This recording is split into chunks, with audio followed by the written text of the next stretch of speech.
Hello বন্ধুরা, আসসালামু আলাইকুম। আজকে আবারও চলে এসেছি নতুন একটি রেসিপি নিয়ে। আজকে রেসিপিটা হচ্ছে ভেজিটেবলস চাউমিন।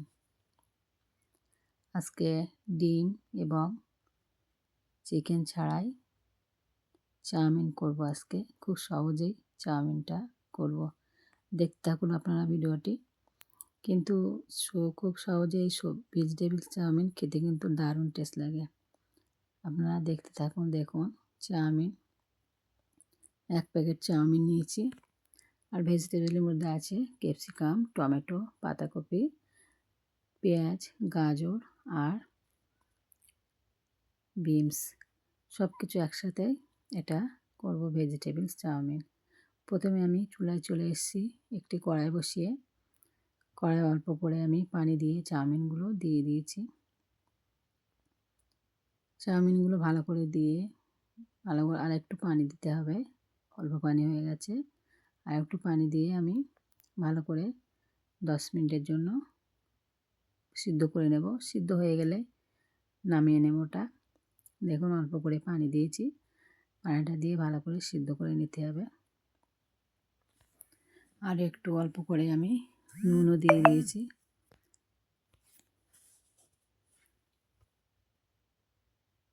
আর অল্প করে আমি সাদা তেল দিয়েছি, অল্প করে দিয়ে এটা ভালো করে সিদ্ধ করে নিতে হবে। সাদা তেলটা দিলে কি এটা আর কি জড়ায় না, ছাড়া ছাড়া হয়ে থাকে, ওর জন্যে সাদা তেলটা দেওয়া। ভালো করে নাড়াচাড়া দিয়ে আমি ঢাকনা দিয়ে রাখবো 2 মিনিটের জন্য। 2 মিনিটের জন্য ঢাকনা দিয়ে তারপরে যখন ফুটে উঠবে ভালো করে দেখে নেব সিদ্ধ হয়েছে কি না। 2 মিনিট পরে দেখো আমি আবারও ফিরে আসছি। 2 মিনিট পরে ফিরে আসলাম।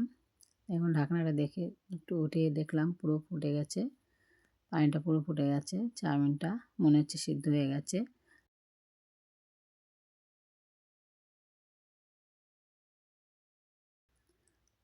হাত দিয়ে চেপে আমি দেখবো। দেখুন, হাত দিয়ে চেপে দেখছি যে চাউমিনটা সিদ্ধ হয়ে গেছে।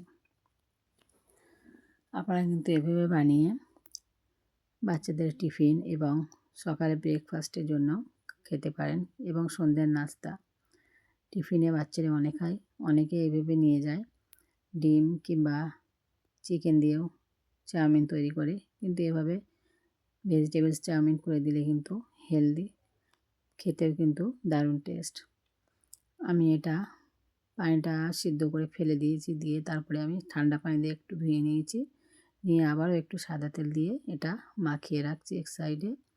কেননা সাদা তেল দিয়ে এটা মাখিয়ে রাখলে কি এটা জড়ায় না, পুরোপুরি ছাড়া ছাড়া হয়েই থাকে। এক সাইডে রেখে তারপরে আমি আবারও কড়াই বসিয়ে আমি অল্প করে তেল দিচ্ছি। তেলটা দিয়ে হালকা তেল গরম হয়ে আসলে, তেলটা গরম হয়ে গেলেই আমি দিয়ে দেব। একটু নাড়াচাড়া দিয়েই আমি তেলটা গরম করে নিচ্ছি। তেলটা গরম হয়ে যাওয়ার পরে আমি 2 বড় সাইজের পেঁয়াজ কেটে রেখেছিলাম, সেই পেঁয়াজ 2 দিয়ে দিয়েছি। কাটা পেঁয়াজ দিয়ে দিয়েছি। দিয়ে পেঁয়াজটা নাড়াচাড়া দিয়ে একটু লাল হয়ে আসলেই তারপরে আমি ভেজিটেবলগুলো দিয়ে দেবো। এগুলো বাচ্চারা কিন্তু খেতে খুব ভালোবাসে এবং বড়রাও খেতে ভালোবাসে। সবাই খেতে ভালোবাসে এটা। ভেজিটেবলস চাউমিন খেতে কিন্তু দারুণ টেস্ট। আমি ডিম দিয়ে খেয়েছি, চিকেন দিয়ে খেয়েছি, কিন্তু এভাবে ভেজিটেবল চাউমিন কোনো দিন করিনি। আজকে প্রথম করে খেয়েছি, খুব সুন্দর লেগেছে খেতে। আপনারাও বাড়িতে বানিয়ে দেখবেন, খুব সুন্দর লাগবে খেতে। দেখুন, ভেজিটেবলের মধ্যে সব কিছু নিয়ে নিয়েছি। পেস্টটা লাল হয়ে গেলেই আমি বিনসটা আগে দিয়ে দেব। বিনসটা দেওয়ার পরে সব কিছু আমি একে একে দিয়ে দিচ্ছি। টমেটোটা এখন দেবো না। বিনস দেওয়ার পরে পাতাকপি, গাজর, ক্যাপসিকাম সবগুলোই আমি দিয়ে দিয়েছি। টমেটোটা এক্ষুনি দেবো না, একটু গলে আসলে, এগুলো নরম হয়ে আসলে তারপরেই আমি টমেটোটা দেবো, কারণ টমেটো তাড়াতাড়ি সিদ্ধ হয়ে যায়। এগুলো একটু দেরি হয় সিদ্ধ হতে, ওই জন্য এগুলো আমি আগে দিয়ে দিয়েছি। একটু সিদ্ধ হওয়ার জন্য আমি অল্প করে এখানে একটু নুন দিয়ে দেব। আমি অল্প করে নুন দিয়ে নাড়াচাড়া দিয়ে আমি সিদ্ধ করে নিচ্ছি, ভাজা ভাজা করে নিচ্ছি। এখানে একটুও পানি দেওয়া চলবে না, পানি দিলে কিন্তু টেস্টটা আসবে না ভালো। এই তেলেই অল্প তেলেই আমার ভাজা হয়ে যাবে। দেখুন নাড়াচাড়া করে একটু ভাজা ভাজা করে নিচ্ছি। পানিটা বার হয়ে গেলেই একটু শুকিয়ে আসলে হয়ে যাবে, কারণ এটা পানি থাকে এর মধ্যে, ভেজিটেবলসের মধ্যে পানি থাকে, সেই জন্য পানিটা শুকিয়ে নিচ্ছি।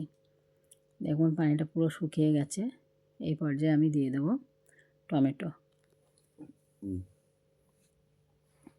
আবার একটু নাড়াচাড়া দিয়ে আমি টমেটোগুলো ঢেলে দিচ্ছি। টমেটোগুলো দিয়ে আবার একটু নাড়াচাড়া দিয়ে দেবো।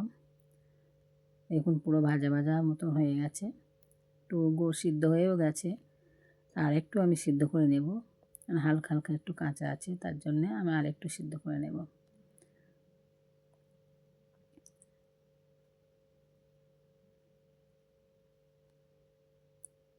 তারপর এর মধ্যে আমি হলুদের গুঁড়া আর শুকনো ঝালের গুঁড়া দিয়ে দিই, কারণ কাঁচা ঝালটা দিইনি, বাচ্চারা খাবে ওর জন্য, মুখে পড়লে ঝাল লাগবে, ওই জন্য আমি কাঁচা ঝালটা দিইনি, আমি শুকনো ঝালটা দিয়েছি বা পাউডারটা দিয়েছি, অল্প করেই দিয়েছি। বেশি দিলে কিন্তু বাচ্চারা খেতে পারবে না, ওই জন্য আমি অল্প করে ঝালটা দিয়েছি। আপনারা আপনাদের হিসাব মতো দিয়ে দেবেন, কে কীরকম ঝাল খায় না খায় সেই হিসাবেই দিলে হবে। তো আমার বাচ্চারা বেশি ঝাল খায় না, ওই জন্য দিইনি। তারপরে সোয়া সস দিয়েছি 1 চামচ, তারপরে টমেটো সসও দিয়ে দিয়েছি 1 চামচ, দিয়ে আবারও একটু ভালো করে নাড়াচাড়া দিতে হবে। আবারও একটু ভালো করে নাড়াচাড়া দিয়ে নিচ্ছি। এভাবে আপনারা বাড়িতে বাচ্চাদের টিফিনে দেবেন, ওরা কিন্তু খেয়ে খুব খুশি হবে, খেতেও কিন্তু দারুণ লাগে। দেখুন নাড়াচাড়া দিয়ে তারপরে আমি চাউমিনগুলো হাত দিয়ে ছাড়িয়ে, পুরো ছাড়ানো আছে, জড়াইনি, যেহেতু আমি তেলটা মাখিয়ে রেখেছিলাম ওর জন্য জড়াইনি আর। তারপরে আমি এগুলো ছাড়িয়ে ছাড়িয়ে আমি কড়ার মধ্যেই দিয়ে দিচ্ছি।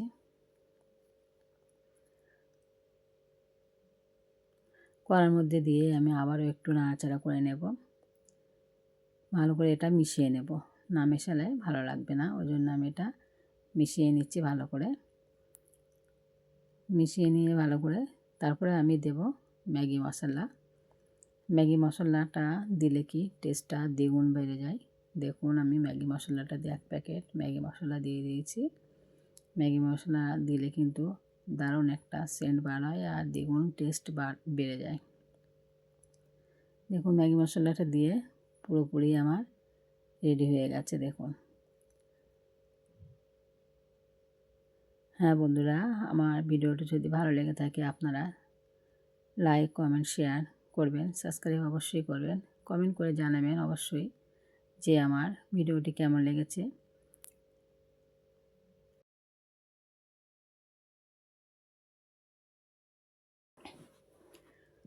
দেখুন আমার পুরোপুরি রেডি, দেখতে তো খুব সুন্দরই লাগছে, মাশাআল্লাহ খেতেও কিন্তু দারুণ সুন্দর। আপনারা অবশ্যই ট্রাই করবেন বাড়িতে এটা খাওয়ার জন্যে, বাচ্চাদের টিফিনে দেওয়ার জন্যে খুব সুন্দর খেতে। আমি ওপর থেকে একটু ডেকোরেশনের জন্য টমেটো সসও দিয়েছি, মতলব এটা ডেকোরেশন না হলে ওটা টমেটো সস দিলে সস দিয়ে খেতেই কিন্তু ভালো টেস্ট আসে, ওই জন্য টমেটো সসটা আমি দিয়ে দিয়েছি। দেখতে তো সুন্দর লাগছে, খেতেও কিন্তু দারুণ সুন্দর। বন্ধুরা আমার ভিডিওটি এই পর্যন্তই ছিল, আশা করছি আপনাদের ভিডিওটি ভালো লেগেছে। দেখা হচ্ছে নেক্সট ভিডিওতে। আল্লাহ হাফেজ।